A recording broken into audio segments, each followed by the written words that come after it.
We are doing fixture number 3 for the weekend at Bank Cup.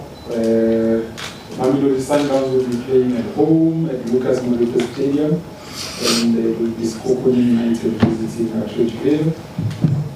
Coach Cardoso representing the home side. Coach, maybe just opening remarks. I know you just landed from Devon, but just your thoughts heading into this fixture, and also your thoughts on Sekhukhune. You played them about a week or 2 ago in the league, but this is a different fixture because it's a cup competition. Thank you very much. Thank you very much for your presence. Regarding this match, obviously that despite we played Sekhukhune not that far ago, though that time, as you said, we believe it's a different match. Not only because it's a different competition, it's one match that will decide who will go through to the semi-finals of Nedbank Cup. But anyway, also eventually different kind of approaches on the match. Let's see. Eventually different players playing. Let's see from both parts. We played yesterday, Sekhukhune 2 days ago. We have still because in this moment the team is training. I had to come, but the team went to train, of course. At least some of the players, and the other ones try to evaluate them, see how they are, their condition, and who can tomorrow already go for the preparation of the match. Anyway, we expect a similar match to the previous one, a hard one. It was like that we saw the match with Sekhukhune. Whatever was the result of the previous match has nothing to do with how we feel the game will be played. We need obviously to have the best attitude. We know what we did well, what we need to take care. We know very well the strong points of Sekhukhune, and we know how they can harm us, so how we need to control them. But we have a strong intention, a very strong intention regarding the outcome of the match. Obviously that we want to proceed. It's a competition where we want to be in the final and play to win the trophy. And for that we need to be very strong, very, very, very strong. With all the conditions, whatever they are, I'm pretty sure we're going to be very strong. Thank you, Coach. Let's take questions from the floor. Let's show of hands, the training. Let's go to Zako. Good afternoon, Coach. Coach, I think you have a few players currently observing the month of Ramadan. Could you perhaps just talk to us about how you are handling them, if there is perhaps maybe a special program that they're on, and also just the new experience of having coached in countries that are Muslim, so to speak? It's interesting, very, very interesting question. We don't have many players under that conditions. I think we have only 3 of them. From them, one we usually use more, the other one we also use regularly. The third one we are not using so much. But from my experience, and even yesterday we spoke about that, from my experience last year, I didn't felt that the team suffered during the period of Ramadan. But that implies a big discipline from the players in order to cope with the challenges obviously that Ramadan brings for those players.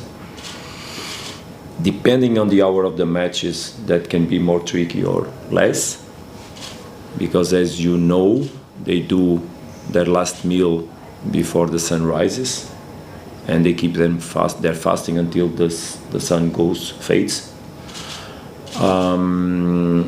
So it implies that they need to be fed or they need to eat during the night, and they need to rest or sleep more, especially in the morning. So usually what we have to do is obviously adjust the schedule so that they follow their own routine.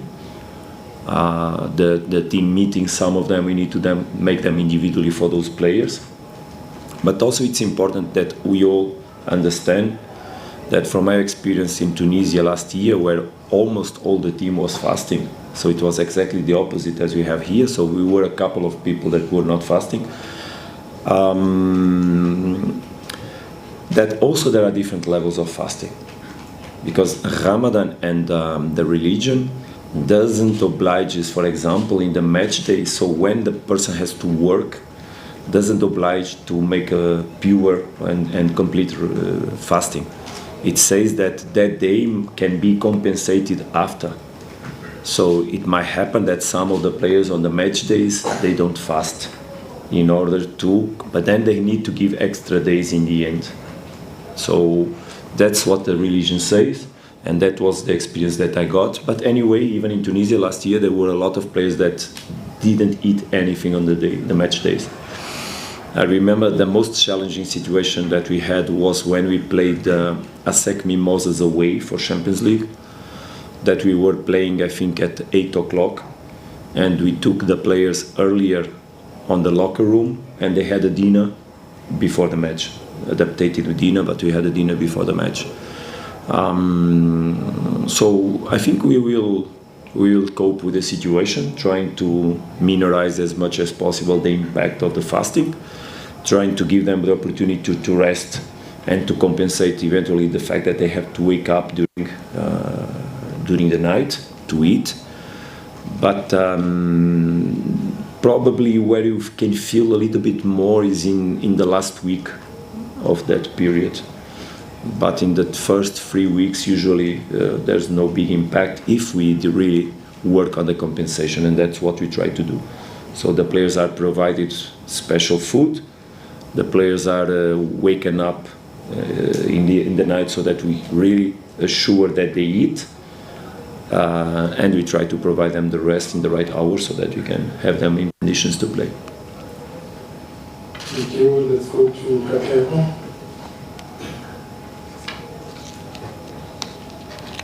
Coach, when you look at, before the first game against Sekhukhune, you did mention the physical aspect. We also saw that against Golden Arrows yesterday, with Lucas coming on the back of some tough challenges. So where do you draw the line between physicality and also trying to play the game in the right manner? Very interesting question also. Obviously that the impact of the fatigue in the players can happen in a different way. Players, not all of them, they have the same pattern of physical activity during the matches. As I said already in some press conferences, the ones that suffer most are the ones that have to do, or usually they do very explosive actions, because the fatigue conditions a little bit the capacity to repeat high intensity efforts.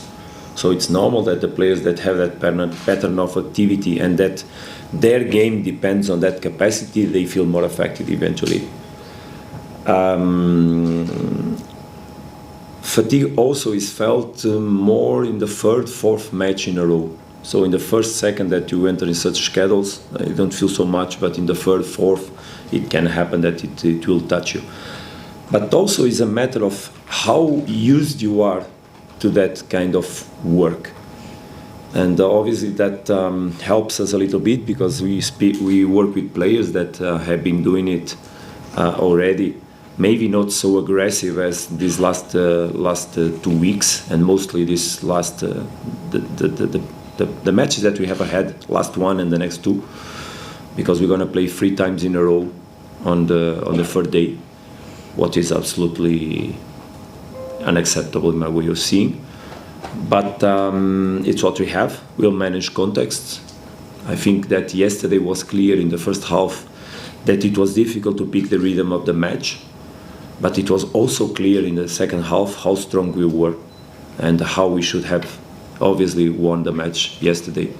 And this is just what I ask, to let us play football, nothing more than that. Right, as we proceed, Temba Shabalala.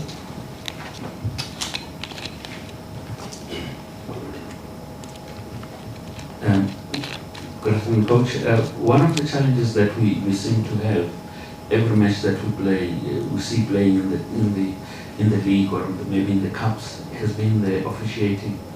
And even if we can take it back to the match yesterday, how far away do you think, as a league, are we from getting it right in terms of the officiating now that you guys come all the way to strengthen the league and all of that and bring all these players, but the officiating still remains a problem?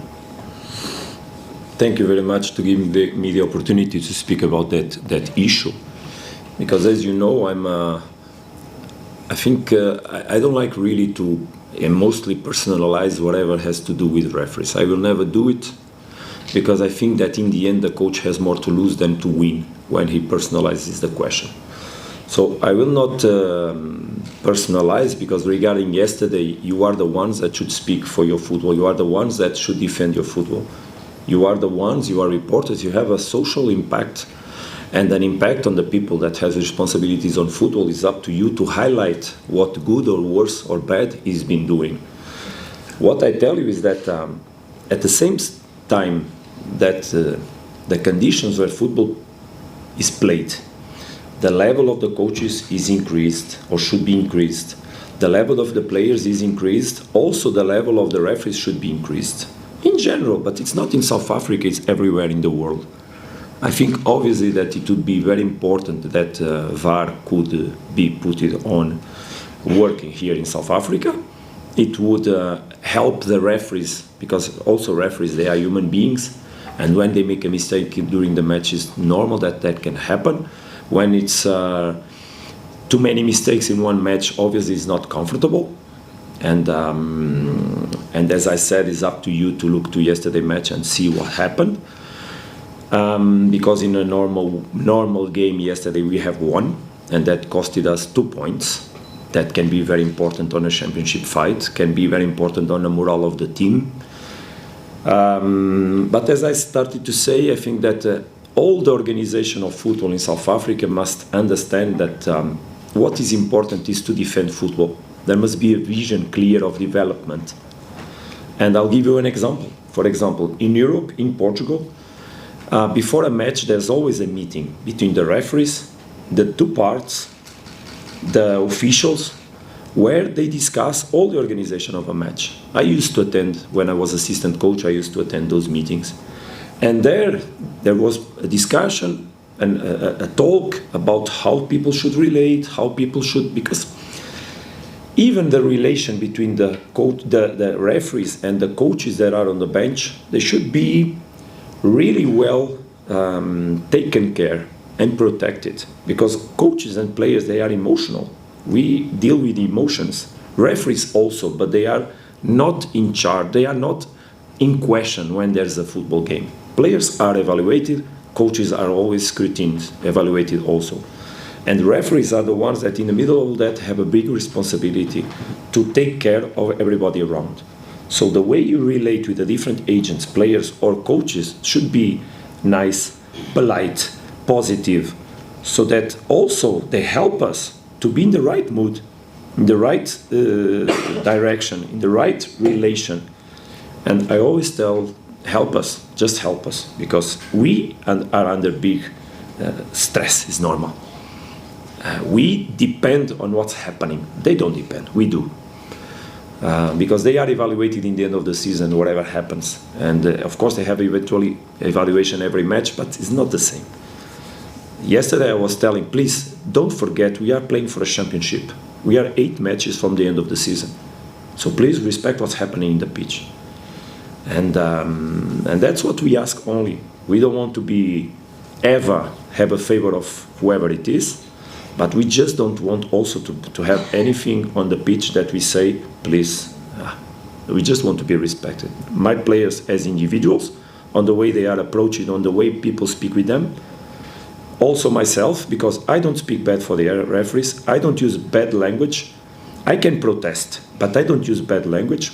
If I will ever do it, I will be the first one immediately to say, oh sorry, it escaped from my mouth, I will not repeat it, because I'm not like that. And I also don't like to hear that I am disrespecting someone when I don't speak bad for no one. But I heard it already, more than once. I was already threatened to put it out twice, and I had to ask Steve, please help me, because I did nothing and I'm being threatened to be put it out. I don't like that, of course. That never happened to me. But I already made mistakes myself in my career. I remember once. And because of that, I have a much more, I always had it, but now a much more clear vision of how to relate with the different agents. Because whatever happens in a football match, we should always understand that the next day life will go on. And we are privileged people. We are privileged people. We have good salaries. We have our families protected because of that. We do what we love. But I think also the referees do what they love. Also players do what they love. So the way we all should relate is in order to progress football in South Africa. Because one day I'll go away. I don't know if it will be in 1 month. I hope just in the end of several seasons. But I would like one day that my passage through South African football should be remembered, of course, by trophies, but also remembered by a pedagogical approach. And I just want to leave that mark, because I think I'm already 54, you know, it's already an age where you look for things in a different way than when you were 30, that you just wanted to win and make your steps and impose yourself. No, that's not the way I see life now. That's now how I don't speak with my son. I speak with him in a different way. So these values that we try to have, and it's important that you understand, Sundowns is a club where there are values that I need myself also to respect. I cannot provoke or whatever happens situation, because I know I will be called on attention, because we have values inside the club, a way to relate with the things. And I must respect that. There's also a commitment for myself to the club on my own contract regarding the behavior I should have. So I know where I step my feet. I should control myself. And I hope I will never put the foot out of that line. I will make my best not to happen. But I ask everybody to help us to have the right emotions, to live the right emotions. Because I think I said that already publicly. Bad thoughts bring bad emotions. And when people start, or there's things that happen that we don't understand clearly, obviously they put in our minds bad thoughts. And because of that, we might have bad emotions. And then the behaviors can be not the ones we want. So I'll make my best to keep that line. I'll make my best to keep my players on that line. I work hard on that. I work hard on the mindset, hard, very hard. And yesterday at halftime, believe guys, I was so strong with my players, telling them to just focus on football, to just focus on football. Because in the end, also the referee is a human being, and maybe he was just, whatever match it is, having a bad day, because maybe the referees, they also have right to a bad day. That's why I say VAR is important, because that helps a referee to not have such bad days, because they can happen. They can be corrected. It's an opportunity that we give to referees to make less mistakes, to be better. And that's just how I see football. It's some money that is well spent on VAR. And on education. We all should develop education. I was speaking with Chuping before we sit here about the education we do on coaches in Portugal. And that education should be transversal to all the football agents, to the people that manage this football. Because, for example, nowadays in Portuguese Federation, there's licenses for agents, there is licenses for sports directors, there's even education for presidents. It's so funny, but it's true. Because the business became so wide open, there are so many tools that also to be a good sports director, a good team manager, a good president, you also need to manage more than just money in order to impose yourself as a president, or you understand what I mean, yeah? And that is very important. That's how then we can be more wise on bringing the right decisions for the football game, so that indeed we protect. Because I said it here, I want to repeat it again. Football is a product that we have to sell, to make money, to bring more money for the clubs. Because if you sell the game abroad, the TV rights, the clubs will receive more money from those rights that should be shared the way they are shared, more equally or less equally, because there are different ways to do it.